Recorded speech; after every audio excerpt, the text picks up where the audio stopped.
The mediator asked us both to be calm before anyone spoke. My brother did not wait one full second. He pointed across the table and said the word thief like he had practiced it in the mirror. My mother did not look at me. She looked at him and she nodded. I felt the folder under my hand grow warm, like it knew its turn was finally here. I had carried that folder for 11 months without showing a single page to anyone, and I was about to learn exactly what kind of family I had been protecting. Before I tell you what was inside that folder, I want to ask you something simple because I think it matters. If your own brother stood up in a quiet room and called you a thief in front of a stranger, and your own mother nodded along, would you fight back loud? Or would you stay quiet and let the truth do the talking for you?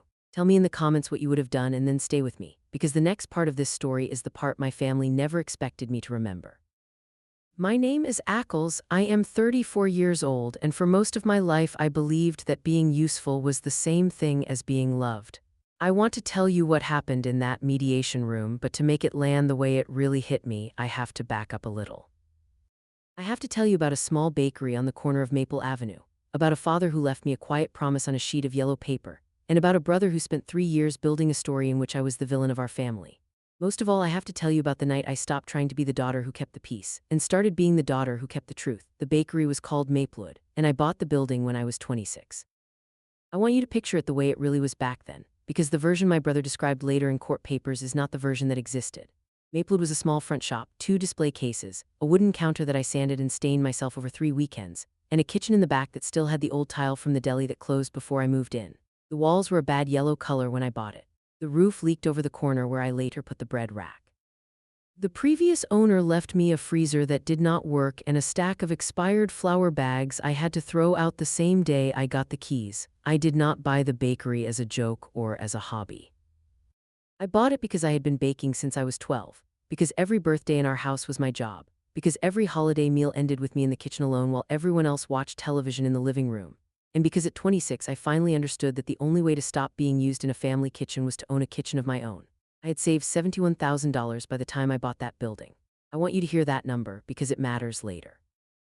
$71,000 from working 2 jobs from age 19, from skipping vacations, from driving the same gray hatchback for 9 years, from living with 3 roommates in a small apartment over a laundromat that smelled like dryer sheets and old coffee. I did not inherit that money. I did not borrow it from my parents. I earned it with my own hands, 1 shift at a time, 1 cake order at a time, 1 weekend market booth at a time. The building cost $94,000. I covered 71 of it from my own savings.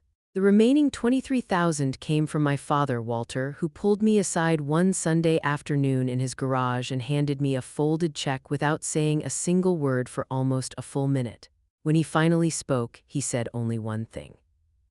He said, "This is a loan, not a gift. But it is a loan from your father, which means I will not charge you a cent of interest, and I will not tell your mother how much it was because she will use it against you for the rest of her life." I want you to remember those exact words because that is the moment where my story really begins, and that is the conversation my brother Marcus would later try to erase like it had never happened. My father wrote up a simple loan agreement on a yellow legal pad, signed it, dated it, and handed me a copy. I made monthly payments to him for the next 4 years. I paid him back the entire $23,000 by the time I was 30. He kept every receipt in a green folder in his office drawer.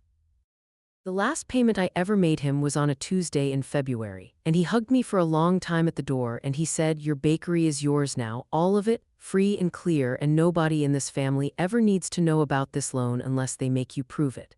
That sentence saved my life later, but I did not know that yet. My brother Marcus is 4 years older than me, and he is the kind of person who never lost a single argument in our childhood because my mother taught us early that arguing with Marcus was the same as upsetting Mark.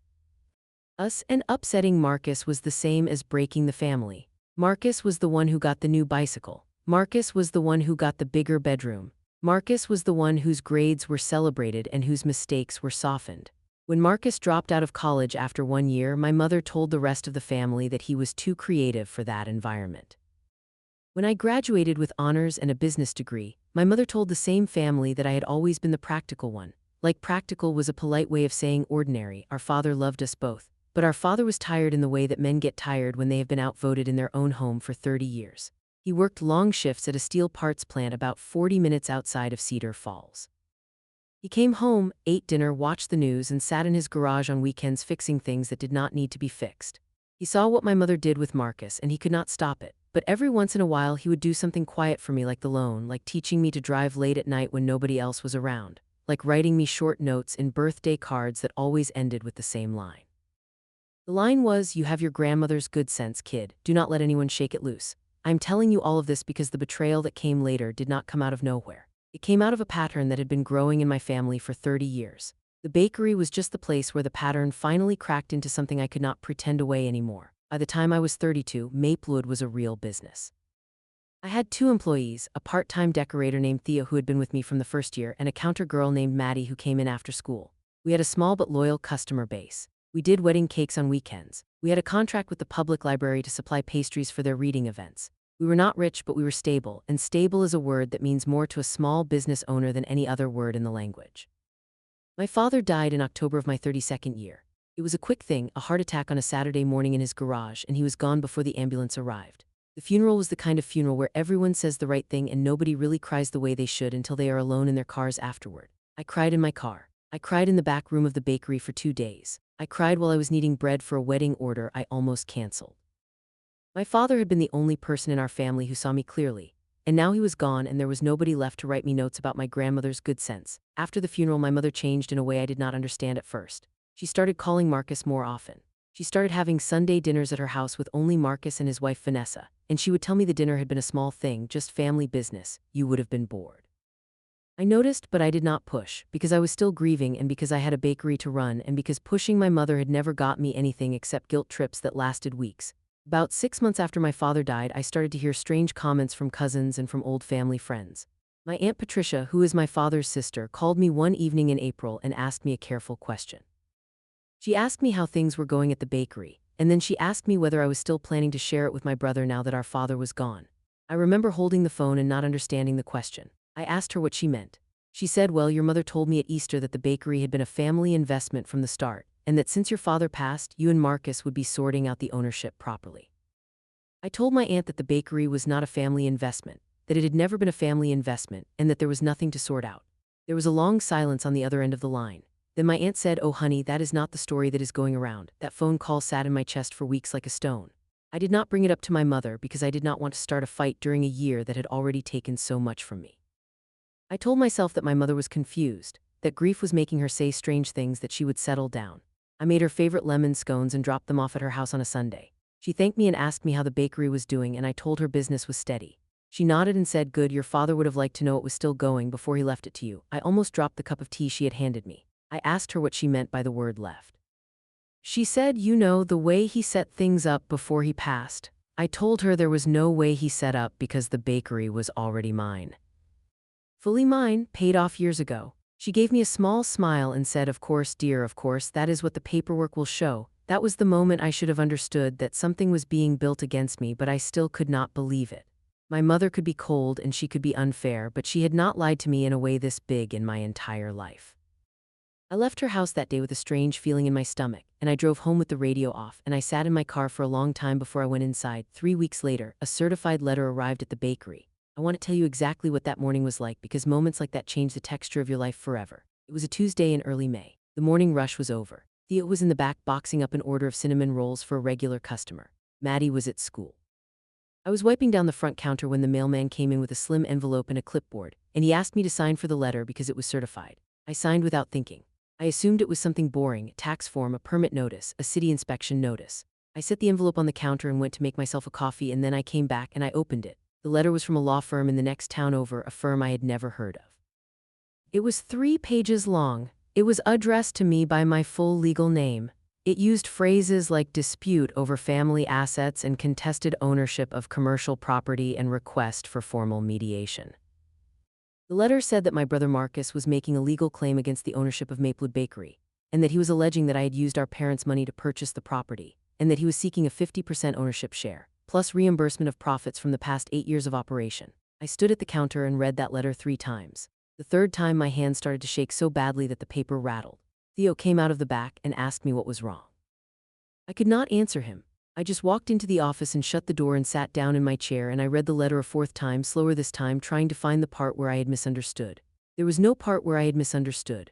My brother was telling a court that I had stolen his half of a business that had never had his half in it. I did not call my mother that day. I did not call Marcus that day. I sat in my office for 2 hours and then I called the only person I trusted with something this size. I called my father's sister, Aunt Patricia, and I told her what the letter said. There was a very long silence on the line, then she said something I will never forget. She said, "Ackles, your father was afraid this was going to happen. He told me 3 months before he died. He told me to watch out for you." I did not cry. I should have, but I did not. Something inside me had clicked over from soft to careful, and I think part of me had been getting ready for a moment like this for a very long time without knowing it. That evening I drove to my mother's house. I knocked on the door and she let me in and offered me tea, and I declined. I held up the letter and I asked her if she knew about it. She did not even pretend to be surprised. She sat down on the couch and folded her hands in her lap and she said, "I think it is time we talked about fairness in this family." I asked her what she meant by fairness. She said, "Your father gave you that bakery and Marcus has been struggling and we both know your father would have wanted his children to share." I asked her what proof she had that my father gave me that bakery. She said, "Well, he loaned you the money, did he not?" I want you to understand the moment I felt at that sentence. The room got very quiet. I realized 2 things at once. The first was that she knew about the loan, even though my father had specifically said he would not tell her. The second was that she was twisting it into a story that had nothing to do with the truth. I asked her how she knew about the loan. She said, "Your father told me everything and I have known for years." I asked her if she had any idea how much the loan had been or whether I had paid it back. She waved her hand and said, "Those are details. The point is the bakery came from family money and family money belongs to the family." I left her house without saying another word. I drove home with my hands at 10 and 2 on the steering wheel and my eyes straight ahead, and I did not stop at any stoplights for longer than I had to. When I got home, I went into my bedroom and I opened the closet and I pulled down a green folder from the top shelf. The green folder was the one my father had given me on the day I made my last loan payment. Inside the green folder were 48 monthly payment receipts, every single one of them signed by my father, dated with the running balance written by his own hand. Their W. As the original loan agreement, written on yellow legal paper.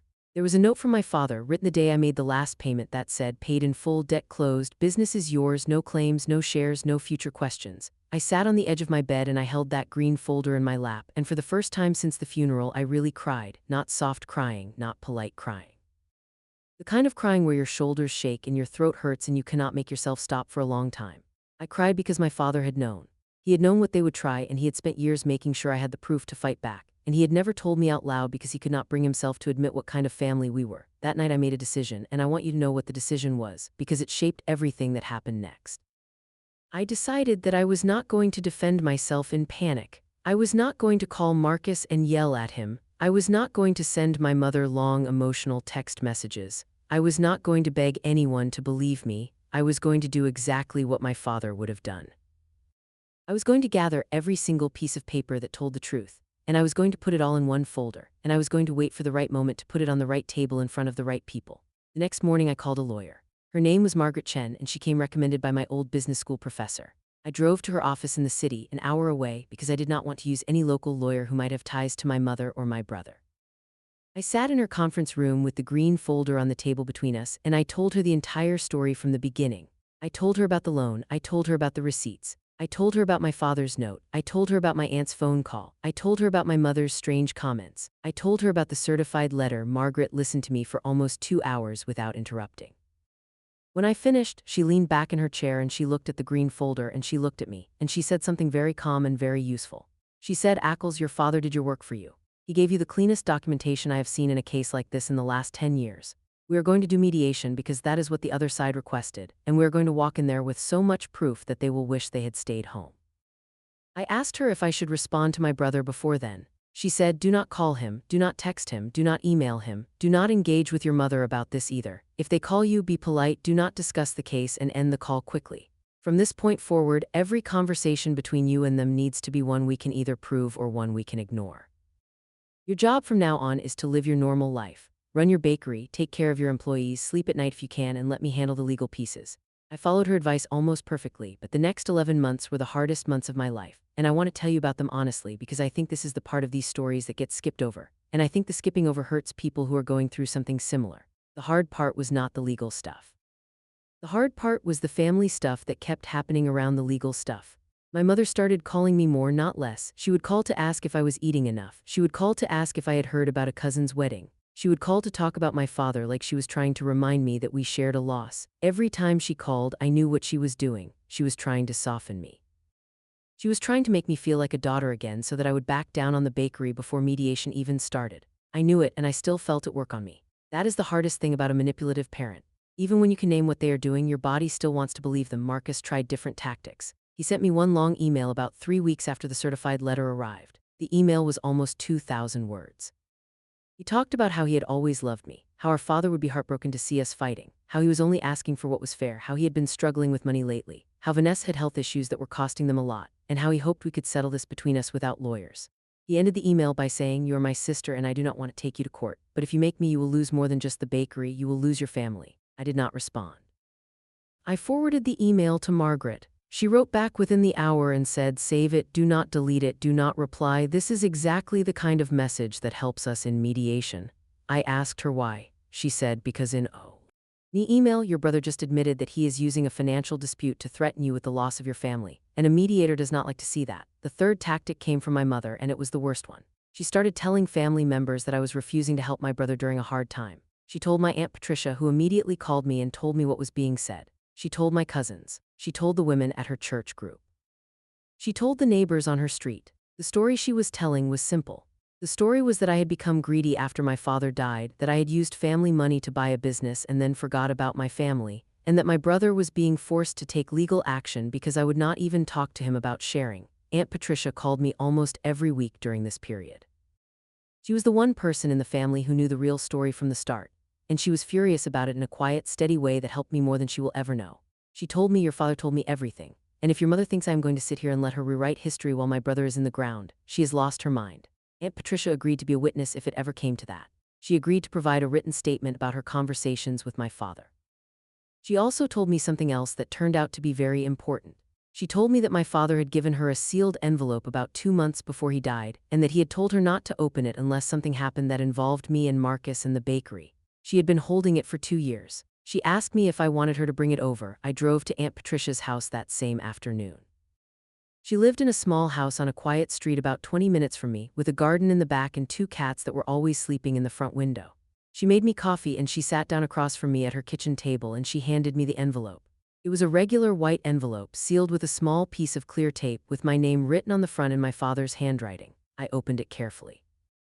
Inside were 3 pages, all written on the same yellow legal paper my father always used. The first page was a letter to me. The second page was a list. The third page was a copy of a notarized statement my father had filed with a notary public in our county, dated about 3 months before he died. The letter to me was short. It said, "Ackles, if you are reading this, it means your mother and your brother have done what I was afraid they would do."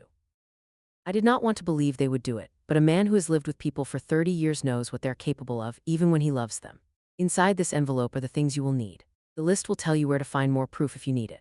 The notarized statement explains the loan I gave you, the amount, the repayment, and my clear declaration that the bakery is yours and yours alone. I have made sure that my signature on this statement cannot be argued with. I am sorry I could not stop them from trying. I love you, be brave, be careful, do not be cruel, but do not bend. Your father. I cried again at her kitchen table. I cried for a long time and Aunt Patricia did not say anything. She just put her hand on my arm and let me cry. When I could finally breathe again, I read the list. The list was a series of items. It told me that there was a copy of the original loan agreement in a safety deposit box at the credit union my father had used for 40 years, and that the box was in my name now because he had transferred it before he died. It told me that there was a recorded conversation on a small digital recorder in the same box, in which my father had explained the loan to a witness he trusted. It told me that there were bank statements showing the deposit of my repayments into his personal account, which my mother had never had access to because he had kept a separate account she did not know about. It told me that he had spoken to a notary public in town and filed a sworn statement about the bakery ownership. I sat at Aunt Patricia's kitchen table, and I understood something that almost broke me.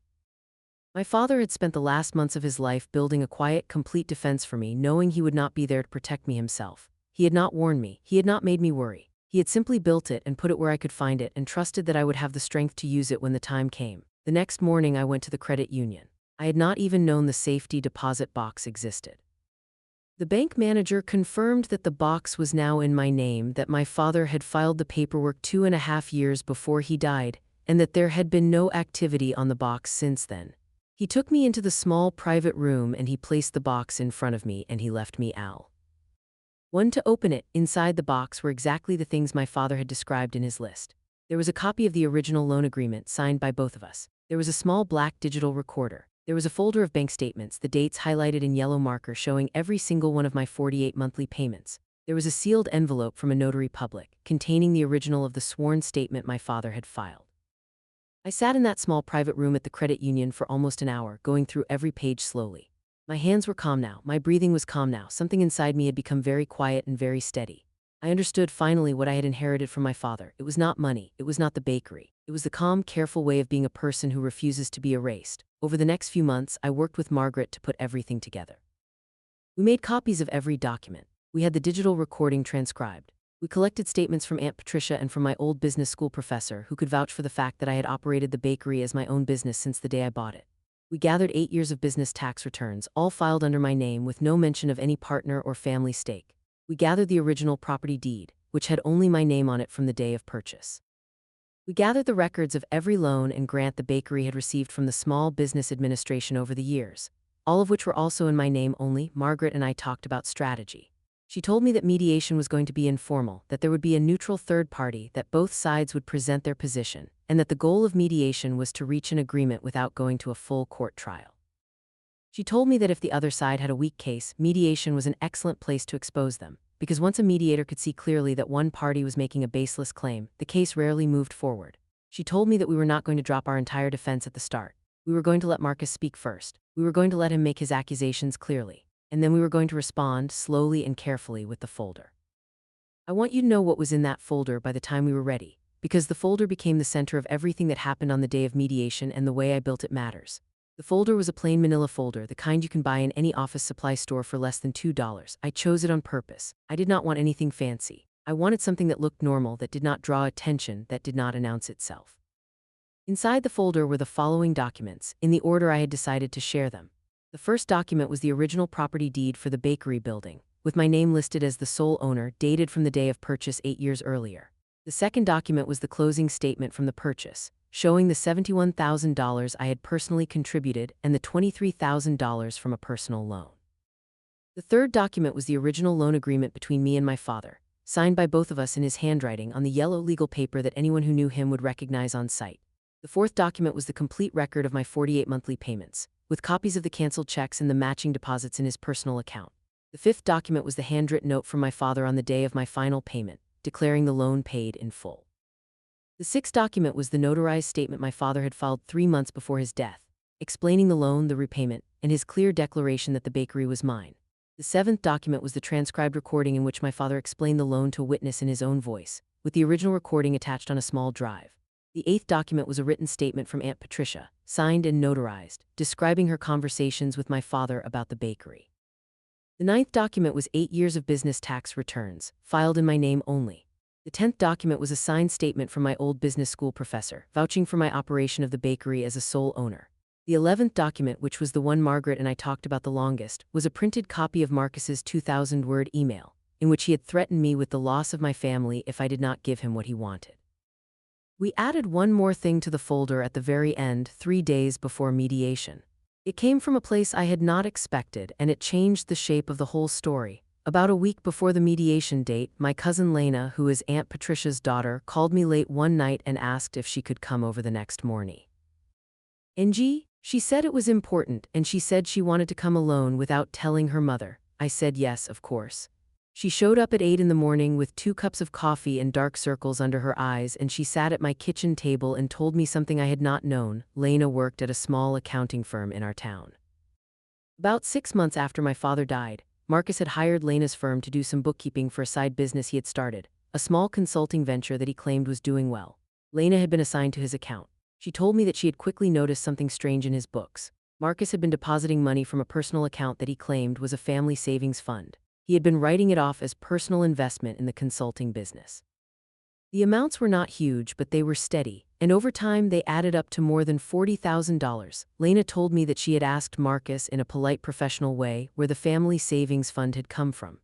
Marcus had told her it was money my father had left specifically to him before he died, and that my mother had given him access to it after the funeral. Lena said she had not thought too much about it at the time. But after my mother started telling family members the story about the bakery and the family money, Lena had gone back through Marcus's accounts more carefully.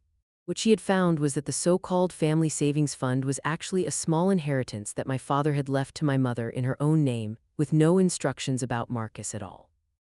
My mother had simply been giving Marcus access to it slowly, month after month, while telling Marcus and the rest of the family that this was money our father had wanted Marcus to have. Lena told me that she had been struggling for weeks with what to do. She did not want to break professional confidentiality. She did not want to start a war between her mother and my mother. But she also could not sit by and watch Marcus take me to mediation while pretending to need money he was already getting in secret.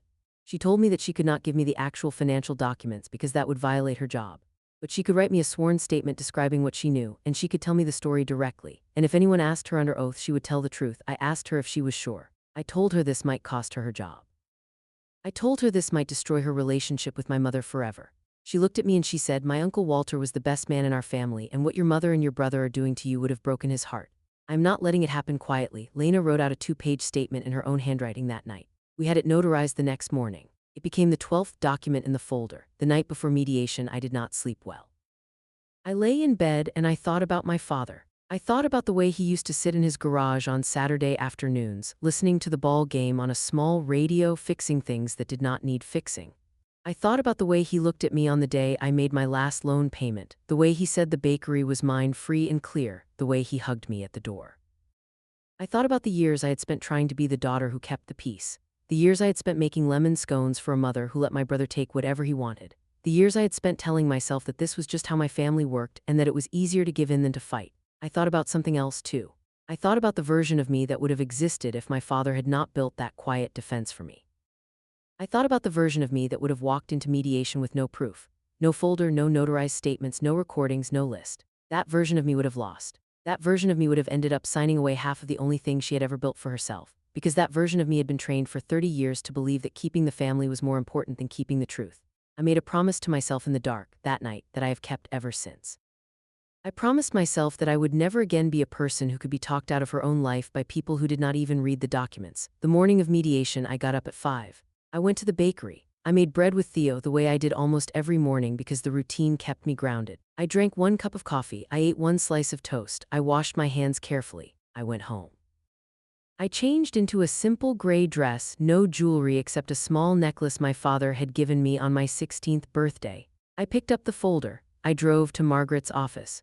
We drove together to the mediation building, which was a small 2-story office building downtown with a parking lot that always smelled like fresh asphalt in the spring. Margaret and I went up to the 3rd floor. We checked in at a small reception desk. We were shown to a conference room with a long oval table, 6 chairs around it, pitcher of water in the middle, a box of tissues on the side table, and a window that looked out over a parking lot and a row of bare trees.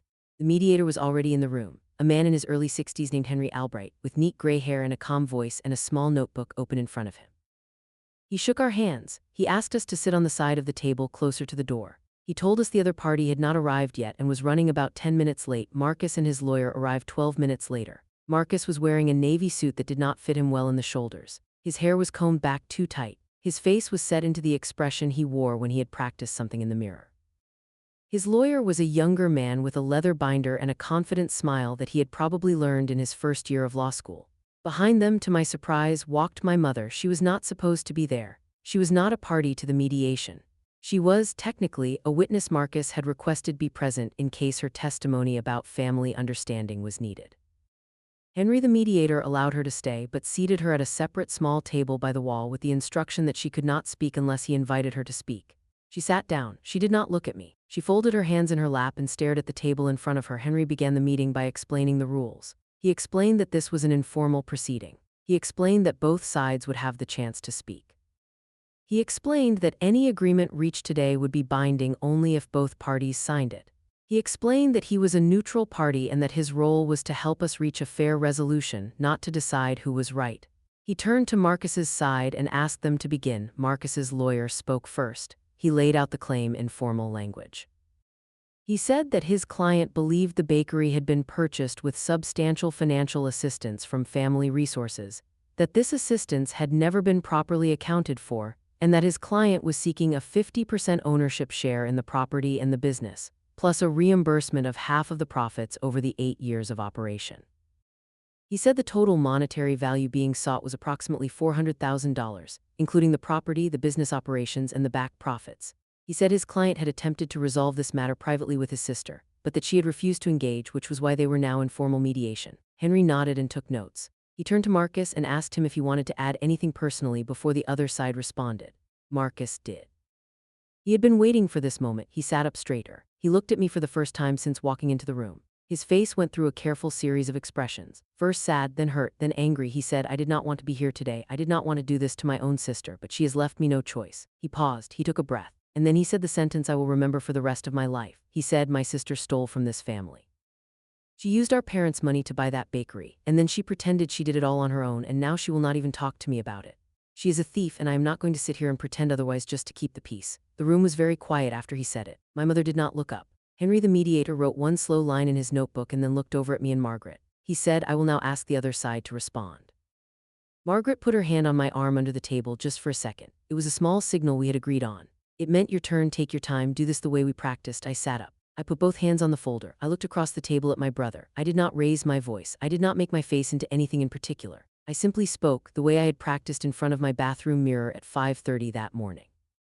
I said, "Before I respond, I want to make sure I heard you clearly, Marcus. You are saying in front of this mediator and in front of our mother that I stole from our family. Is that correct?" Marcus looked at his lawyer. His lawyer started to interject, but Marcus waved him off. Marcus said, "Yes, that is what I am saying. You stole and you have been hiding it for years." I said, "Thank you. I just wanted to be sure." I slid the folder across the table. I want you to picture the way the room felt in the next 30 seconds because it is the kind of moment I had never experienced before in my entire life. The folder slid across the smooth wood with a soft sound. It stopped about 2 inches from Marcus's lawyer's hand. Marcus's lawyer looked down at it, then looked at me, then looked at Marcus. Marcus did not move. He was staring at the folder like it was something that might bite him. Henry the mediator raised one eyebrow and said, "Please open the folder." Marcus's lawyer opened the folder. He took out the first document, which was the original property deed. He read it for about 10 seconds. He turned the page over to make sure he was not missing anything. He set it down on the table. I spoke again. I said, "That is the deed to the bakery building. It has only my name on it. It has had only my name on it since the day I purchased the property 8 years ago. There has never been a co-owner. There has never been a partner. There has never been a family stake." The next document explains where the purchase money came from. Marcus's lawyer pulled out the closing statement. He read it. He set it down. He looked at Marcus. Marcus was not looking at him. I said, "The closing statement shows that I personally contributed $71,000 to the purchase from my own savings. The remaining $23,000 was a personal loan from my father. The next 2 documents are the loan agreement and the complete repayment record." Marcus's lawyer pulled out the loan agreement on the yellow legal paper in my father's handwriting. His face changed slightly when he saw it. He understood what it was. He turned the page and pulled out the repayment record with the canceled checks attached. He understood what that was too. I said, "I paid back every dollar of that loan over 4 years. The last payment was made on a Tuesday in February of that year." My father wrote a note on the day of the final payment, declaring the loan paid in full and stating clearly that the bakery was mine with no claims, no shares, and no future questions. That note is the next document. The lawyer pulled the note out. He read it. His shoulders dropped slightly. He glanced at Marcus, who was now looking very pale. I said, "The next document is a notarized statement that my father filed with a notary public in our county 3 months before he died. It explains the loan, the repayment, and his clear declaration that the bakery is mine. The notary public's seal is authentic. The signature is his. The document is dated and verifiable." The lawyer pulled the notarized statement out. He read it carefully. He set it down on the table next to the others. I said, "The next document is a transcribed recording in which my father explains the loan to a witness in his own voice. The original recording is on a small drive included in the folder. It can be played at any time in this room or anywhere else." The lawyer did not even pull this one out. He just looked at the top of the page and nodded. I said, "The next documents are 8 years of business tax returns, filed in my name only, with no mention of any partner or family stake. The next is a signed statement from my Aunt Patricia, my father's sister, describing her conversations with him about the bakery. The next is a signed statement from my old business school professor, vouching for my operation of the bakery as the sole owner from the day I purchased it." The lawyer was now stacking the documents in a neat pile on his side of the table. He had stopped reading them in detail. He understood the shape of what was in front of him. I said, "The next document is something I wish I did not have to share, but my brother brought it into this proceeding by accusing me of theft. It is a printed copy of an email he sent me 3 weeks after I received the certified letter.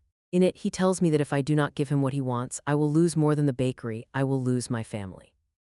I want this on the record because it shows that this case has never really been about money. It has been about pressure." Marcus said something then. He said that email was personal. "You are not allowed to use it." His voice was thinner than it had been at the start of the meeting. Henry the mediator looked at Marcus calmly and said, "Sir, in this room, anything you have written or said to your sister in connection with this dispute can be entered into the record. Please continue, Ackles." I said, "The last document in the folder is a sworn statement from my cousin Lena. She is an accountant who has done bookkeeping for my brother's consulting business over the past 2 years.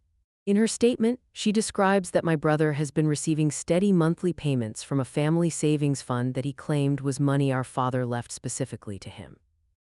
According to her examination of the accounts, this so-called family savings fund is actually a personal inheritance that my mother received in her own name, and that my mother has been giving my brother access to without telling the rest of the family. Over the past 2 years, this has totaled more than $40,000. My cousin's statement is notarized. She is willing to provide testimony if needed." The room went very, very quiet. I want to tell you what my mother's face looked like in that moment, because it is something I have thought about often since then. Her face did not break. It did not crumble. It did not even register surprise. What her face did was something worse. It went still. The kind of still that a person's face goes when they have been caught at something they thought they had hidden well and they realize for the first time that they were never as careful as they thought they were. Marcus's lawyer cleared his throat. He said, "I would like to request a short recess to confer with my client." Henry the mediator looked at the clock on the wall. He said, "You may take 15 minutes. Marcus and his lawyer stood up and walked out of the room. My mother sat at her small table by the wall and did not move. Margaret and I stayed where we were. Henry made a note in his notebook. After they left, Henry the mediator looked at me. He said, "Ackles, I am not allowed to give legal advice in this room, but I want you to know that in 23 years of doing this work, I have never seen a more thoroughly documented defense brought into a mediation. Whoever helped you prepare this folder did extraordinary work." I said, "My father did. He did it before he died." Henry nodded slowly. He said, "I am sorry for your loss. The 15 minutes were the longest 15 minutes of my life." I sat in the conference room with Margaret and Henry and my mother, and nobody spoke. I drank a glass of water. I looked at the trees outside the window. I did not look at my mother. I did not feel angry at her in that moment. I felt something stranger. I felt sad. I felt the kind of sadness you feel when you finally understand that a person you love has been a different person than you thought they were for a very long time. When Marcus and his lawyer came back, the energy in the room had changed completely. Marcus's lawyer sat down first. Marcus sat down next. Marcus did not look at me. Marcus's lawyer cleared his throat again. He said, "After consulting with my client, we would like to formally withdraw the claim being brought against Ackles. We acknowledge that the documentation provided demonstrates clear and sole ownership of the property and the business by Ackles, and that the original purchase was funded primarily by her personal savings and a personal loan that has been fully repaid. We apologize for any distress this proceeding has caused." Henry the mediator wrote a long note in his notebook. He looked at me. He said, "Do you accept the withdrawal, or would you like to discuss any further conditions?" I had thought about this moment for a long time.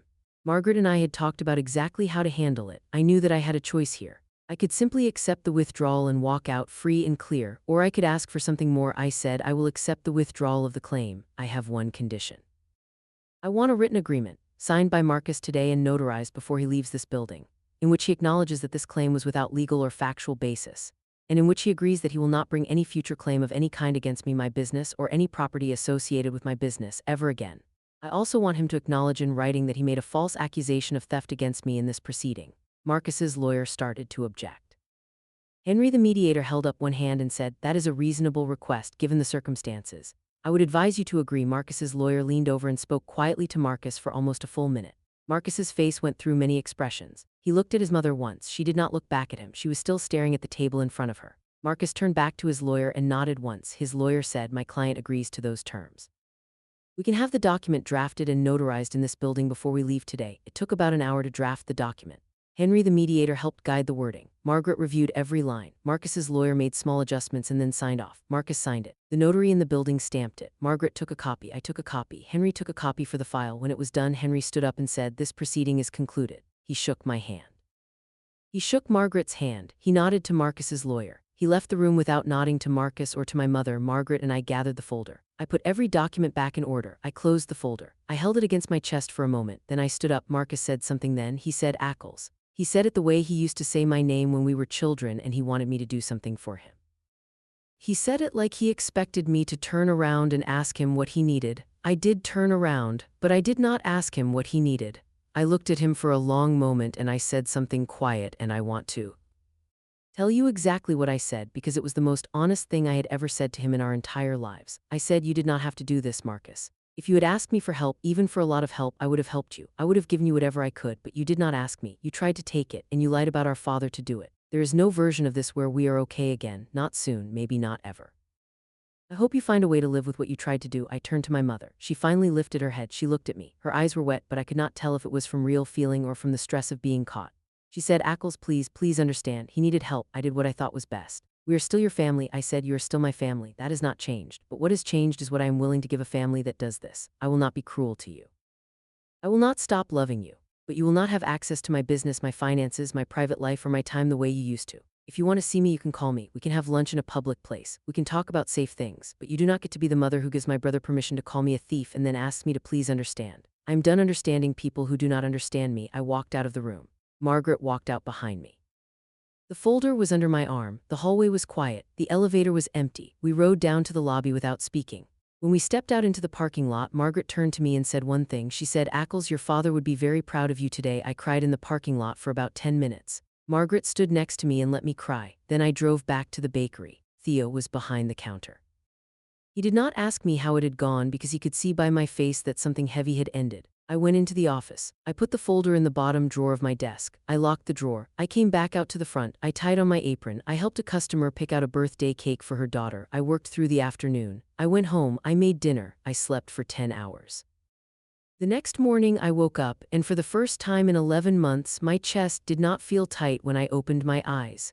I want to tell you what happened in the months after that, because I think the after is just as important as the moment in the room. Marcus did not try to contact me again for almost a year. The agreement we had signed gave him no legal way to come back at the bakery, and I think his lawyer must have explained to him that any further action would create serious problems for him. I heard from Aunt Patricia that he was struggling. The money my mother had been giving him from her personal inheritance had to stop, because the cousins on my father's side had started asking questions after Lena's involvement in the case became known within the extended family. The story about the secret monthly payments spread quietly. People drew their own conclusions. Marcus's standing in the family, which had always been protected by my mother, started to crack. About 14 months after the mediation, I got a short letter from Marcus. It was not an apology exactly. It was something closer to it. He wrote that he had spent a long time thinking about what he had done. He wrote that he understood now that he had been telling himself a story about our family that was not true, because the true story was harder for him to face. He wrote that he was working with someone, by which I assume he meant a counselor, on understanding why he had let himself believe his own lies for so long. He wrote that he was not asking for forgiveness, because he understood that forgiveness was not something he could ask for. He wrote that he was sorry. He signed it just Marcus, without any other words. I did not respond to the letter. I did not throw it away either. I put it in a small wooden box in my closet, the same box where I keep my father's birthday notes and my last loan repayment receipt. I am not sure what I will do with the letter eventually. Maybe nothing. Maybe one day I will write back. Maybe I will not. I have decided that I do not have to know that yet. My mother and I see each other about 4 times a year now. She comes to the bakery for coffee sometimes. We have lunch at a restaurant downtown a few times a year. We talk about safe things, the weather, old neighbors, a movie she saw. We do not talk about Marcus. We do not talk about the bakery. We do not talk about my father except in small, careful ways. She has tried twice to apologize to me about what happened. The first time I said I am not ready to talk about that. The second time I said the same thing. She has stopped trying. I do not know if I will ever be ready. I think part of me wants to be, and part of me knows that the apology she would offer is not the apology I would actually need. I have stopped pushing myself to want what I cannot really receive. Aunt Patricia and Lena and I are closer than ever. We have a standing dinner once a month at a small Italian place near my house. We laugh more than we used to. Lena got a promotion at her firm. Aunt Patricia rescued a 3rd cat from the shelter. Life keeps going in good, ordinary ways for people who choose the truth, even when the truth costs them. The bakery is doing well. We added a second decorator last summer. We added a small sandwich menu in the fall. I hired a young woman named Nora who reminds me a little of myself at 26, hardworking and quiet and watching everything carefully. I have started teaching her the things I wish someone had taught me when I was her age. I told her last week that the most important thing she would ever learn in business was the ability to be polite to a person who is lying to her face while she quietly gathers the documentation that will end them. She laughed. She thought I was joking. I was not joking. I want to tell you what I have learned from all of this, because if you're still listening, you have been with me for a long time, and I think you deserve more than just the story. You deserve the lesson. I learned that being useful is not the same as being loved. For 30 years, I had built my whole identity around being the daughter who helped, the sister who covered, the woman in the family who could be counted on to make the lemon scones and host the dinner and never raise her voice. I thought that if I just kept being useful enough, my family would treat me with the respect I deserved. They did not. Useful people who never demand anything teach the people around them that they will accept anything. And then those people wonder why they keep being asked to accept worse things year after year. I learned that quiet does not mean weak. I had spent my whole life thinking that being quiet meant being unable to fight. After mediation, I understood that being quiet had been my real strength all along. I had been quiet enough to listen carefully. I had been quiet enough to remember every detail. I had been quiet enough to keep my plans to myself until the moment was right. The loud people in my family had been louder than me for years. And when the day came that mattered, the loud people had nothing real to say and I had a folder. I learned that the truth is patient.